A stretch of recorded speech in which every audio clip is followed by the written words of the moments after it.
अस्सलाम वालेकुम, मैं हूं मामरा और आप लोग देख रहे हैं सहाफ़ी टीवी। आज की इस वीडियो में मैं आपको बताऊंगी कुछ ऐसी चंद सोने से बनी हुई चीज़ें जो देख के आप भी हैरान रह जाएंगे।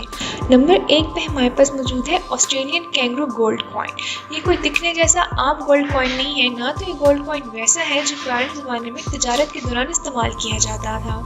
ये 1 टन सोने का बना हुआ है और इसमें purest form of gold use किया गया है। 5 इंच मोटा है। इसकी एक तरफ ऑस्ट्रेलियन कैंगरू की तस्वीर है और दूसरी तरफ क्वीन एलिजाबेथ II की पिक्चर है। इसे बहुत ही महारत से कार्व करके बनाया गया है और अभी म्यूजियम में टूरिस्ट के लिए देखने के लिए मौजूद है। नंबर 2 पे हमारे पास मौजूद है गोल्डन बुद्धा। ये सोने से बनाई जाने वाली सबसे बड़ी चीज़ है। ये बैंकॉक के टेम्पल बौद्ध में मौजूद है। ये 5 टन से ज़्यादा वजनी है। ये 40% गोल्ड से बना गया है और जबकि इसका सर, हाथ और बाल इस बुद्धा के तकरीबन 99% गोल्ड से बने हुए हैं। ये देखने में बहुत दिलचस्प नज़र आता है और ये एक इम्पॉर्टेंट इबादत की साइट भी है।